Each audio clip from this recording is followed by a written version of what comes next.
The CBS Radio Mystery Theater presents...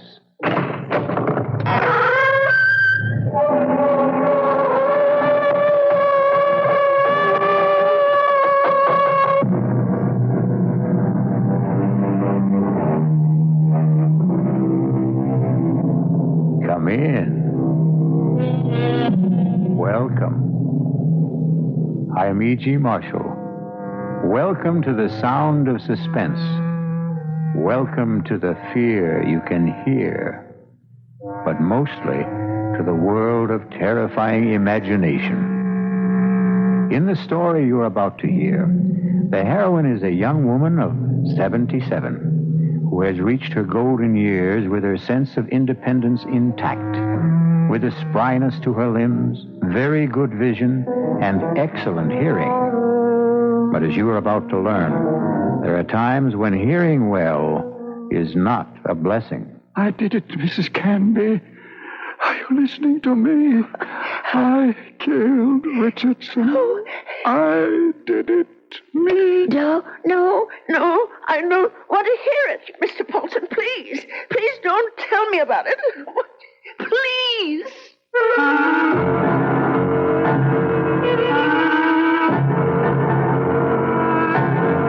Our mystery drama, The Old Ones Are Hard to Kill, was written especially for the Mystery Theater by Henry Slessor and stars Agnes Moorehead.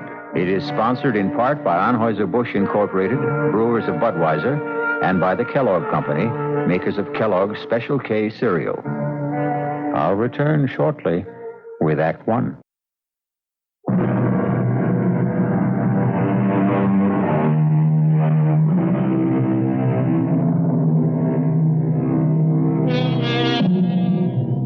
And now, here's Act One of The Old Ones Are Hard to Kill. It begins with a stethoscope, a blood pressure reading, an electrocardiogram, and an altogether satisfying report on the health of Mrs. Ada Canby. Well, can't see a thing to complain about, Ada. That little congestion you had last time is all cleared up. All in all, I'd say you're doing fine. For a woman my age, you mean? The older the chicken, the tougher it is to kill. That's what my grandmother used to tell me, and she lived to be 98. Speaking of relatives, you see much of Walter. My grandson? Oh, the usual once-a-year visit. And he always comes up with the same complaint. What's that? That I shouldn't be living all alone. That big house of yours must get pretty lonely sometimes. Well, the truth is, Dr. George, I'm not alone there. You're not? I decided to take in the boarder last month. Really? I haven't written Walter about it. I'm sure he'd object to my taking in a stranger, but there's really nothing wrong with Mr. Paulson, except his health, maybe. His health? What's wrong with him? Oh, the poor man's had a terrible cold for the past 2 weeks. Won't let me do a thing for him, though. Now, where did you meet this Mr. Paulson? He answered the ad I ran. He's just back from South America. Been living in Brazil for years. He's a very nice gentleman, really. He keeps himself and tends his birds.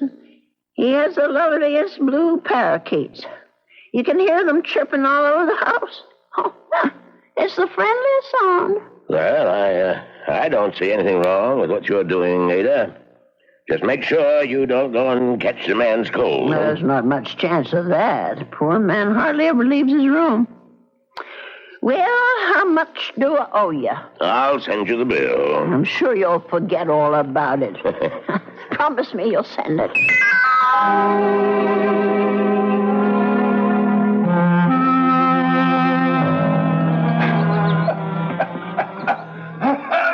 Oh, dear. Mr. Paulson? Are you all right? Yes, Mrs. Canby. I'm all right. That cough sounds worse than ever to me. Why don't you let me fix you a little hot milk and honey? No, thank you, Mrs. Canby. Thanks very much. I'm going to try to get some sleep. Well, all right, if you say so. I guess it's time I was in bed myself.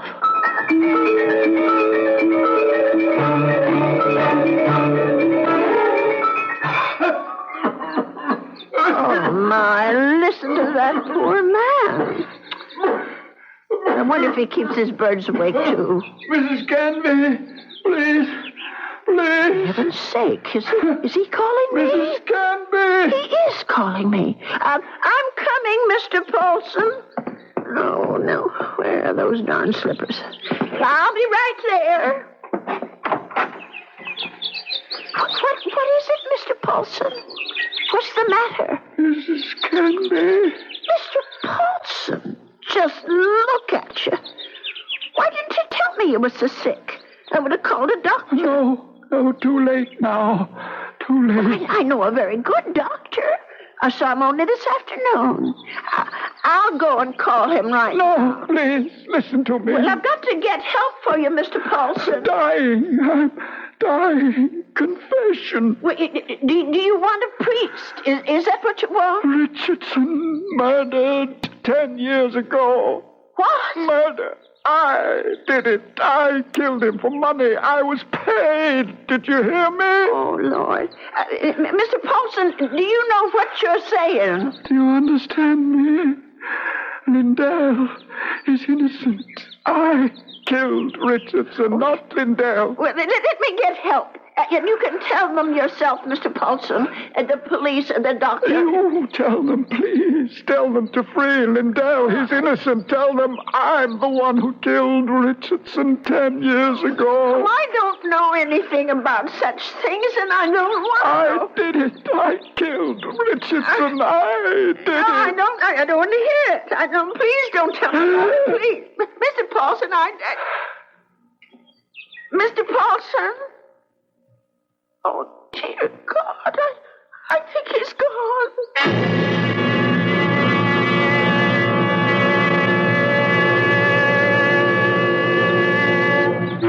Listen to those poor little birdies. I suppose they miss poor Mr. Paulson. I'll lay them in his room. Well, let's see about this letter now. Dear Walter, I hope you don't mind my turning to you for advice, but I really don't know what to do. It's been 3 days since my boarder, Mr. Paulson, passed away, and I still haven't told the police what the man said to me. I just can't bring myself to get mixed up in anything like this. Dear, what's the use of writing Walter? He'll probably think I've dreamed it all up. No, I'll just forget it. How do you forget such a thing? Those names, I keep hearing them. Richardson, Lindell. Lindell is innocent. Oh, dear God, what if it's all true? If Mr. Paulson actually murdered this Richardson and Lindell is innocent? Only, well, who are they? I wonder if a telephone book, well, why not? Let's see. Richard, I see H-A-R. Yes, here it is. Oh, Lord, there's dozens of them. Well, I'll try Lindell. That wouldn't be as common, I don't suppose. Yes, here it is. There's only about half a dozen, then. D-L-D-E-L-L. Oh, my heavens. Lindell and Richardson. Both names together. Lindell and Richardson Investments. 9 Concourse 4153132. I wonder if... Well, maybe it's the only way to be sure.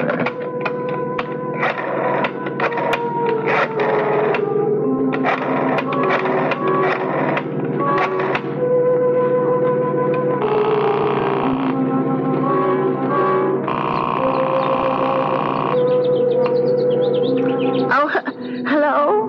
May I speak to Mr. Lindell? He isn't? Well, then what about Mr. Richardson? Oh, I see. Well, is there someone there I can speak to? Yes, please. Thank you. Hello. This is Mr. Chelton. May I be of service? Well, maybe you can. I want to know about your Mr. Richardson, about when he died. I think I did business with him once, a long time ago. Well, it's 10 years, madam, just about. But If you're interested in investment advice... Well, I'll think about it. Thank you very much. 10 years. Well, it could be a coincidence. I guess it all depends on how he died. Well,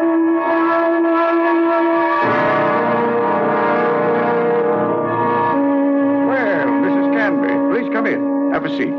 Thank you. Well, now, how can we be of help to you? I didn't come here to get help, Mr. Shelton. I came to help you, as a matter of fact. Or rather, somebody you know. Who would that be? Mr. John Lindell, the man who was supposed to have murdered Mr. Richardson. I'm afraid I'm not following you. Well, it took me all week to find out what happened to those two men, and finally I found the story in the old newspaper room down at the library about Mr. Lindell being indicted for killing his partner.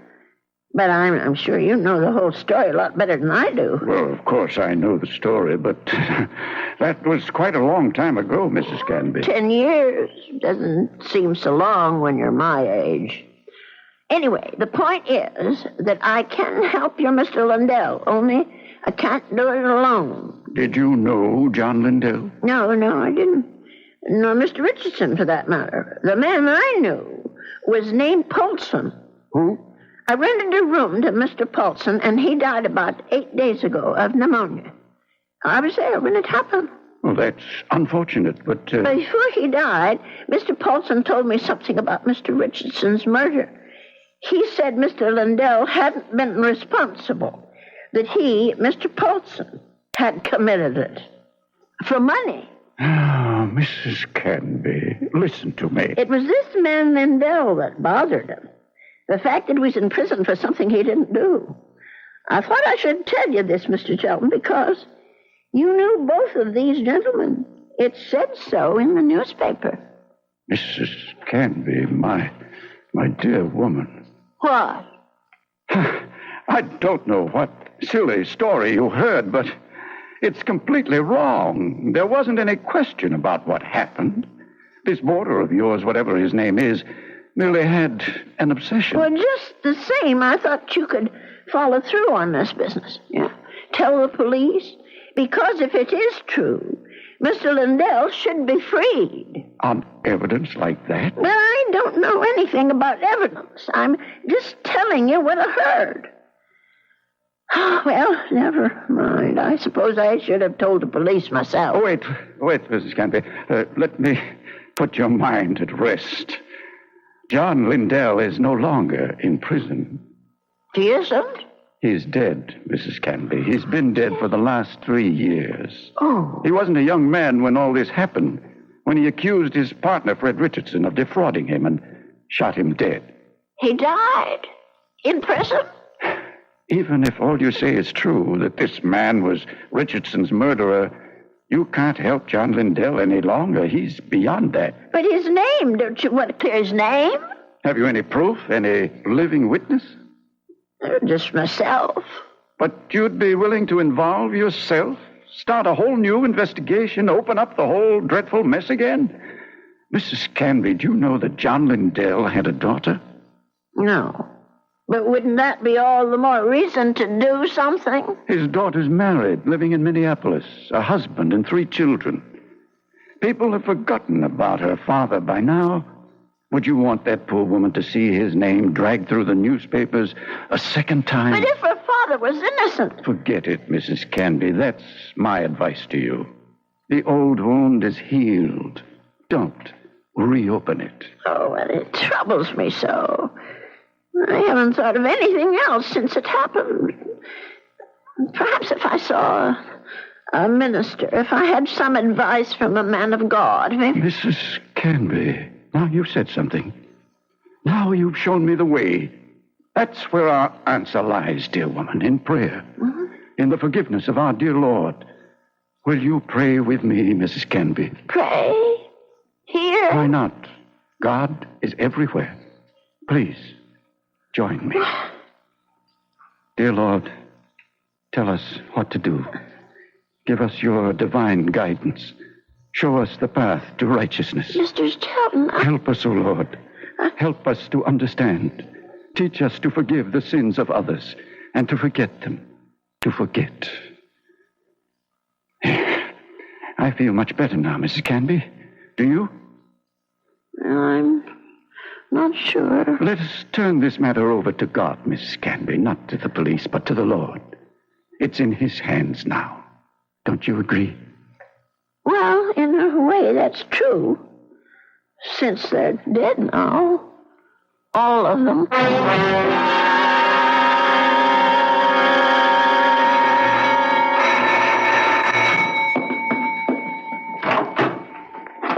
Yes? Mrs. Canby? Yes? My name's Stuart Winfield, Mrs. Canby. Mm-hmm. I understand you have a room for rent? Yes, I do. Well, I'm new in town. I just arrived from Philadelphia. I've been staying at a hotel, but I'd like something homier. Well, the room I have is $35 a week. I can't offer you any meals, but you can use the kitchen all you want. Well, that sounds good to me. Would you like to see the room? Yes, ma'am, I sure would. Well, come on in then. Thank you. By the way, how did you know I had a room for rent? I was going to place an ad this weekend. Oh, I guess someone at the hotel mentioned it. I forget just who. Say, this is a real fine old house, Mrs. Canby. Mm-hmm. I can see that I'm going to like this place. Just fine.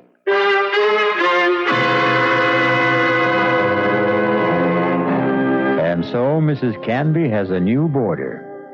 He's a very personable young man with a great deal more charm than old Mr. Paulson had. Perhaps in a little while, Mrs. Canby will be able to forget her former boarder and the shocking confession he made on his deathbed. I'll be back shortly with Act Two.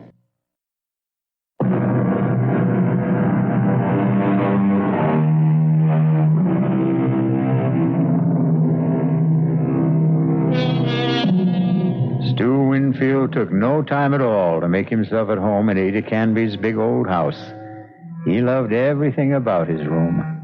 The fine old four-poster bed, the crazy quilt that Ada herself had sewn up 40 years ago, the lace curtains on the window. He even loved Mr. Paulson's blue parakeets.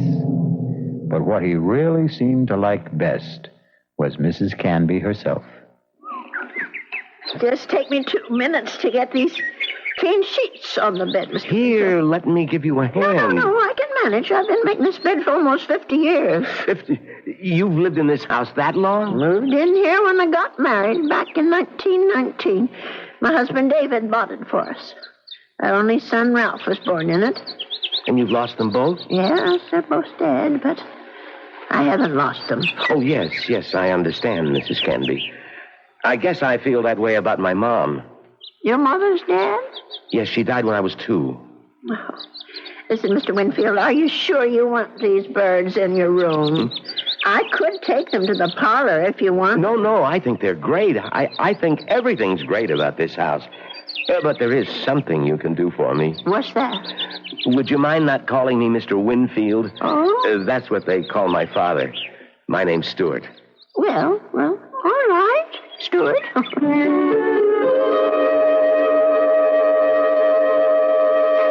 Dear Walter, I think it's about time I told you that I have a boarder in my house. Mr. Winfield is the nicest young man you could want to meet. He's a great deal friendlier than my first gentleman, Mr. Paulson, and he seems to like nothing better than to sit around evenings and talk. We talk about his home and his parents and his plans for the future. I think the poor boy misses his home and family, and I'm sort of a substitute for all that. You know, it isn't really fair, Mrs. Canby. You said I had kitchen privileges, but that doesn't mean you have to cook for me. Well, it's a pleasure, Stuart. I haven't had anyone to cook for in years. You're kidding. You mean to say you cook this good without practice? Oh, you're just being nice. I'm sure that stew is just plain ordinary. It's terrific, no kidding. It tastes like, well, it tastes like home, if you know what I mean. It depends on whose home you mean. Well, my mom cooks stews like this. That's what I meant. Your mom? Well, but she died when you were only 2. Oh, well, I guess I didn't mean my mom exactly. I was thinking of my Aunt Martha. I mean, she's the one who sort of took over the cooking and stuff after my mother died. And my father's sister, you know? I see. Well, that was lucky that you had someone to take her place. Yeah, that's right. Excuse me. My, Stuart, you're not coming down with anything, are you? No, I'm fine. Just a little case of the sniffles. Listen, if your room isn't warm enough, I have an extra blanket. No, the room's just fine. Don't worry about it. Oh, you be sure now. I know I felt a little guilty about poor Mr. Paulson when he got sick. Maybe I didn't take good enough care of him. Paulson? Mm-hmm. Was that your former boarder, the bird lover? Yes, that was his name, the poor man. Well, tell me about him. Well, I don't really know that much about him. He lived here less than 2 months. What sort of a guy was he? Well, very quiet. He kept to himself. Did you say he was from South America? I don't remember if I did or not. Well, you must have said it. Yes, of course. He was American, but he'd been living in Brazil. I don't know why exactly. Although, come to think of it, maybe I do. What do you mean? Well, it just occurred to me that Brazil might be just the place for someone who came into a lot of money and wanted to leave the country. I don't understand this. Oh, my. I really think you are getting a cold, Stuart. I'm getting that blanket out this minute. Now, wait, Mrs. Canby. I'd rather hear about... Never mind. I don't want to take any chances. I'll be right back. Yes, Mrs. Canby. Don't take any chances.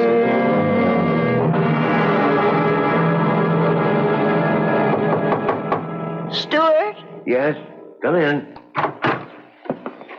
I brought you a tray, Stuart. Oh. No, you shouldn't have. You shouldn't have gone to all that trouble, Mrs. Canby. Wasn't the least bit of trouble. Besides, you've got to have some supper. Feed a cold and starve a fever. That's what they say. I mean, I was going to come out to the kitchen and get myself a sandwich or something. You didn't have to bring it to me. Oh, look at that. Is that roast chicken? Well, that's what it's supposed to be. I hope it tastes all right. Noodle soup with dumplings. Mrs. Canby, you're spoiling me rotten. Do you know that? Yeah, I just thought it'd be a good idea if you stayed in bed and took it easy. You weren't planning to go out tonight, were you? No, I was just going to stay in and read for a while. Maybe watch television. Oh, that's good. Here, I'll just set this tray down. Oh, the service here is just too good. Oh, we never finished our talk the other day about that boarder of yours, Mr. Paulson. Well, there's not much to say about him, really. Well, you said something about his living in South America. You said you thought you understood why he was living there. Sounded real interesting. Well, the truth is, Stuart, there is something to tell about Mr. Paulson. Maybe you can help me feel better about it all. About what? Now, I'm not going to tell you if you don't eat. All right, Mrs. Canby, I'll eat. Well, it happened just about 3 weeks ago.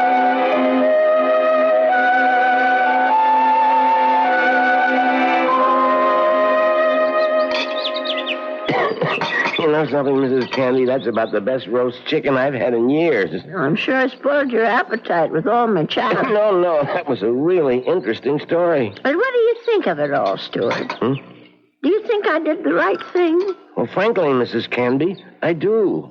Honestly? Well, this guy Chelton sounds a little screwy, but I think he's all right. I mean, from a practical standpoint. Then you agree with him? Sure. This man Richardson's dead, right? And what's his name, Lindell? Yes. Well, he's dead too, right? And poor Mr. Paulson, the man who supposedly killed Richardson. Well, there you are. Nothing you can do will bring any of them back, right? Well, yes, but just the same. And you know the police, Mrs. Canby. They'll be hounding you forever. Tracking mud into your parlor, bothering you with questions. No, Mrs. Canby, you're too nice a person to put up with that kind of thing. You mean too old a person? I just think Mr. Chelton was right. Let sleeping dogs lie. Yes, that's what I keep telling myself, but you know something? What? There's one thing Mr. Chelton forgot. And me too, I suppose. What's that? Why, the real murderer. He may still be alive, even if all the others are gone. Don't you see? No, I don't. Even if Mr. Lindell can't be helped anymore, that doesn't mean the real murderer should get away. But the real murderer is dead. Paulson. No, the killer is the man who hired Mr. Paulson. Don't you see? Is it right that he should get away with it? Now, wait a minute. You're jumping to conclusions. No, I'm not. Mr. Paulson told me that he was hired to do this thing. Well, maybe he was hired by Lindell. Maybe Lindell hired him, and then Paulson got cold feet, and Lindell did the shooting himself. No, I'm sure that isn't true. You see, I read the newspaper article all about it. Well, you really were thorough about this, weren't you, Mrs. Canby? You poor man. That coal's gone to your chest now, hasn't it? No, I'm all right. Stop worrying about me. Let's talk about this other problem of yours. Well, maybe I'm making it more of a problem than it should be. Maybe if I just told the police everything, I could forget it once and for all. No, I really couldn't advise that, Mrs. Canby. Well, it said in the newspaper story that the two men were partners in that investment firm. And Mr. Lindell thought that his partner Richardson was cheating, taking money out of the firm, and that's why he's supposed to have shot him. Wasn't there a witness to the shooting? Why, yes, I think there was. Come to think of it, it was Mr. Shelton. That's right. Well, doesn't that wrap it up for you? Well, it would if it wasn't for Mr. Paulson. Listen, Mrs. Canby, you know how much I like you. Why, in just a few days, you're more like family to me than my Aunt Martha ever was. Well, it's nice of you to say, Stuart. And that's why I want you to listen to me about this. That's why I want you to forget about this whole foolish thing and... Listen to you. You sound awful, Stuart. Just tell it. No, I'm all right. No, you're not all right. I'm going to get you some cough medicine right this minute.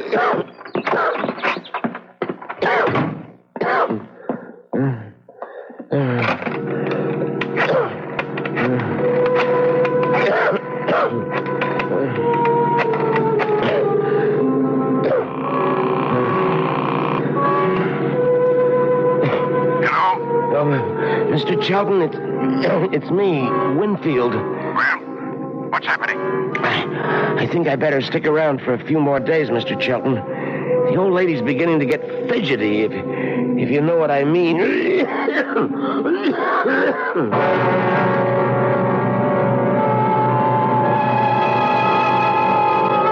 Well, something tells me that Stuart Winfield isn't such a nice young man after all.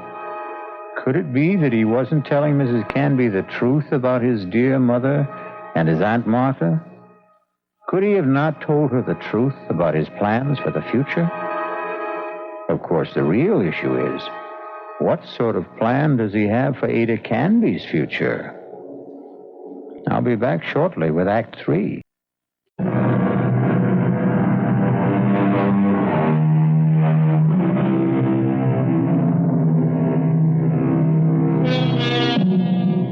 Poor Mrs. Canby. She isn't sleeping well tonight. But of course, Mrs. Canby has good reasons for insomnia. Her thoughts are whirling. Her boarder Stuart was right. She doesn't want the bother of going to the police. And she firmly believes in the old adage, if you don't trouble trouble, trouble won't trouble you. But still... Oh, my. I'm just never going to get to sleep tonight. Poor Stuart. He's still coughing. I'm sure that room is just too drafty. I never should have let any boarders in until I got the windows fixed. Oh, dear. That poor boy. I'll never forget the terrible night Mr. Paulson was coughing so badly. Huh? And the way he looked, all gray and shrunken. If only I knew he was so sick. No, If only he'd never even come to this house. Mrs. Canby, I killed Richardson. I did it. Do I ever forget the sound of that man's voice? Lindell is innocent. Lindell is innocent. That poor man. All the years he spent in jail for something he didn't do. Let sleeping dogs lie, Mrs. Canby. My Aunt Martha always said, let sleeping dogs lie. Oh, if only I could get some sleep. Let us turn this matter over to God, Mrs. Canby. Not to the police. Not to the police. Not to the police. What a strange man he is, that Mr. Chelton. Way he talked about God, praying at his desk. Of course, God is everywhere, but his desk. I killed Richardson. I murdered him for money. I was paid. Paid. Someone had to pay him. Mr. Paulson wasn't the only guilty one. Someone else was, too. Forget. Oh, dear Lord. Mr. Chelton, what did that newspaper article say? The chief witness against Mr. Lindell was Arnold Chelton. But how could he be a witness? Just something that never happened. How could he be? Oh, I'll have to tell someone. I'll have to talk to someone. Yes, I'll tell Stuart about it. In the morning.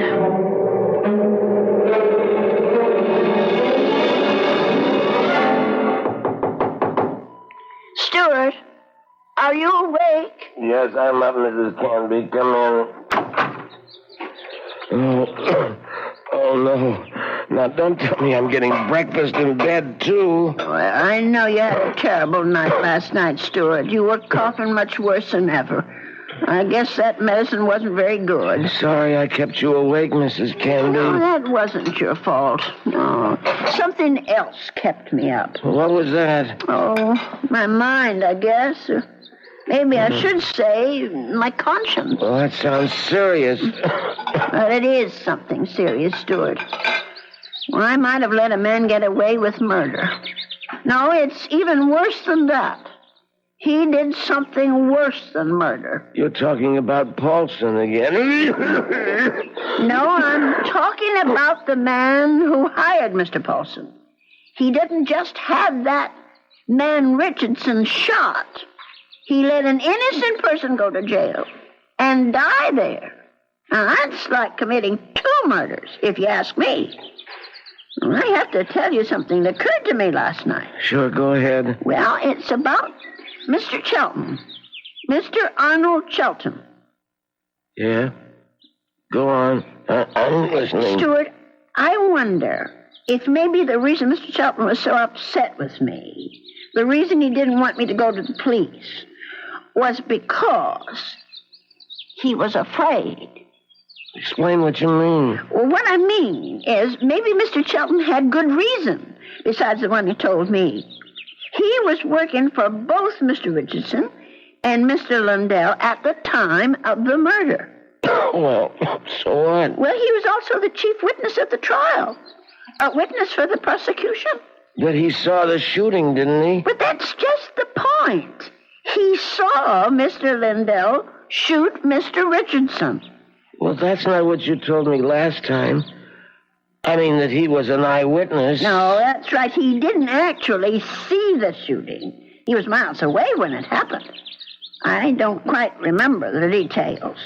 There was something about a phone call, maybe? Yes, that's what it was. He claimed that Mr. Richardson was talking to him on the phone when Mr. Lindell showed up at his apartment.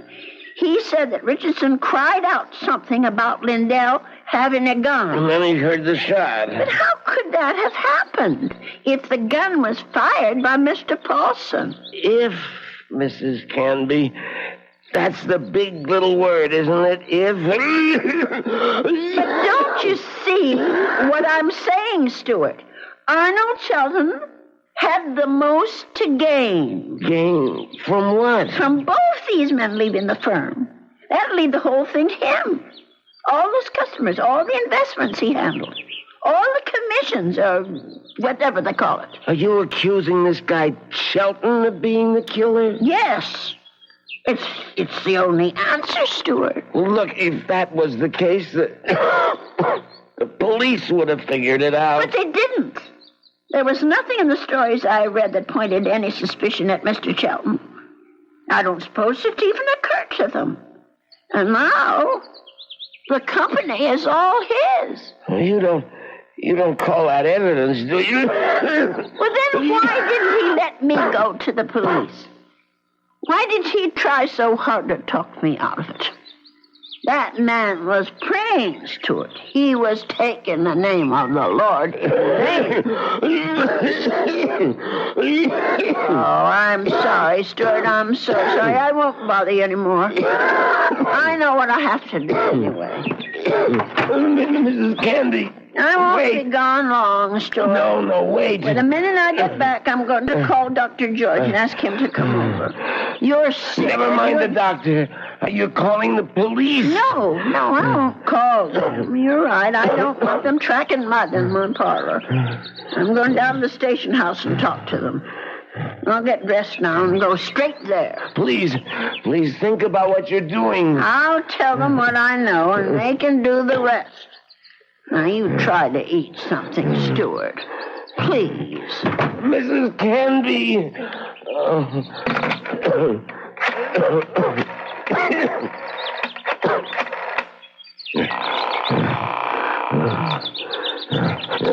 Sheldon? What is this, Winfield? I told you not to call me in the office. It's an emergency. You sound terrible. What's the matter with you? I'm sick. Only you're going to be a lot sicker. What are you talking about? The old lady. I can't stop her. She's decided to talk. What? She figured it out. Figured out exactly what you did, Sheldon, and how you did it. You fool. You've got to stop her. Do you hear me? That wasn't part of the deal, Sheldon. It's all of the deal now. The price didn't include anything like that. The price just doubled. Old ladies are always having accidents. Make her have one.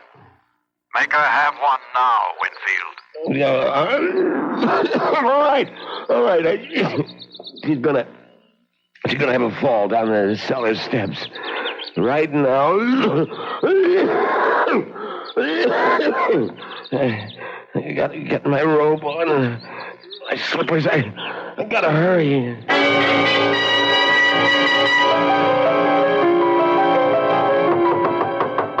Stuart? Is that you? Open up, Mrs. Canby. For heaven's sake. Stuart Winfield, what are you doing out of bed? Now, you go right back there this second. I gotta talk to you, Mrs. Canby, before you go to the police. Just listen to you. You're all winded. You can hardly talk, Stuart. Now, go back to bed before you catch pneumonia, too. Now, don't go, Mrs. Canby. It would be better if you never went to the police. Better for you. Better for me. For you? I don't understand. Well, then I wouldn't have to hurt you, Mrs. Canby.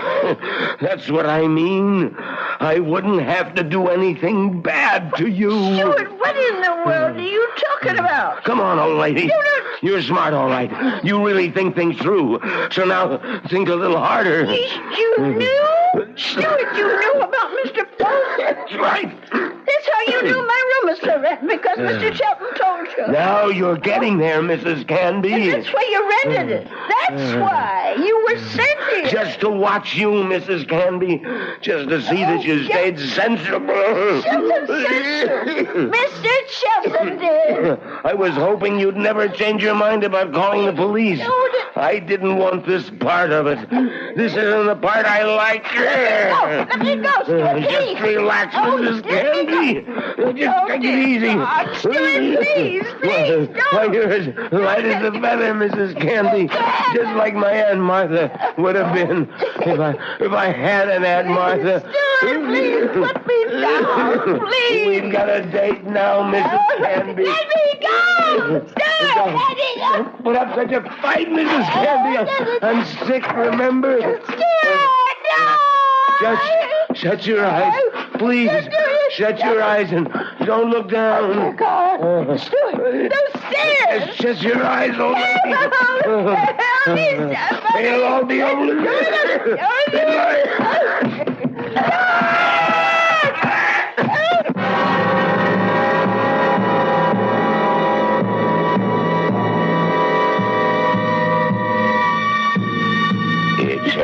It's all right now, Ada. Just be glad that it wasn't you at the bottom of those stairs. Will he be all right, Dr. George? Now, what do you want to worry about that man for? Truth is, his injuries don't amount to very much. A couple of broken ribs seem to be the worst of it. But he'll be a patient for some time before they can put him in prison where he belongs. Him and his friend. What was that man's name again? You mean Mr. Chelton? Have they arrested him? Yeah. That's what the police detective said. I don't understand. Stuart's injuries aren't serious. It's not the fall that made Winfield so sick. His case was diagnosed as simple pneumonia at first. And then I remembered about your first boarder. Nelson, was it? Paulson. Yes, Paulson. But he had pneumonia, too. He died of it. Oh, is pneumonia contagious? Yes, it is, but this disease was even more contagious. It's a pneumonia caused by a disease called psittacosis, better known as parrot fever. You get it from sick birds, like the parakeets in your spare room. Oh, no. Mr. Paulson's bird? Sorry, Ada, but they had to be taken out and destroyed. Oh, what a shame. There's one reason I feel sorry for them. They saved your life. Made Mr. Winfield too weak even to throw a little old lady down a flight of steps. Those poor little creatures. Yeah, but you can be grateful they didn't make you sick, too. Parrot fever is so contagious that no more than one person in 1,000 could be exposed to it and escape infection. It was pretty darn close to a miracle, Ada. They're hard to kill, Doctor. Remember? The old ones are hard to kill.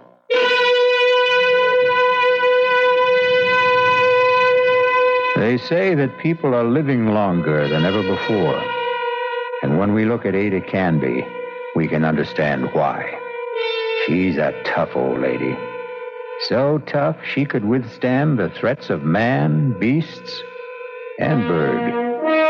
So let that be a warning to all those who think that our senior citizens are easy prey for crime. Watch out. They may turn the tables on you. Or the stairs. I'll be back shortly.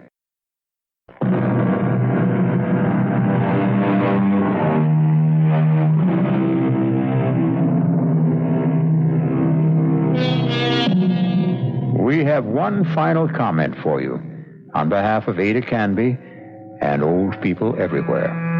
There's a saying, there's no fool like an old fool. But it's also true that there's no wisdom and strength like old wisdom and strength. There. Does that make you feel better about your next birthday? Our cast included Agnes Moorehead, Leon Janney, and Roger DeKoven. The entire production was under the direction of Hyman Brown. This is E.G. Marshall inviting you to return to our Mystery Theater for another adventure in the macabre. Until next time, pleasant dreams.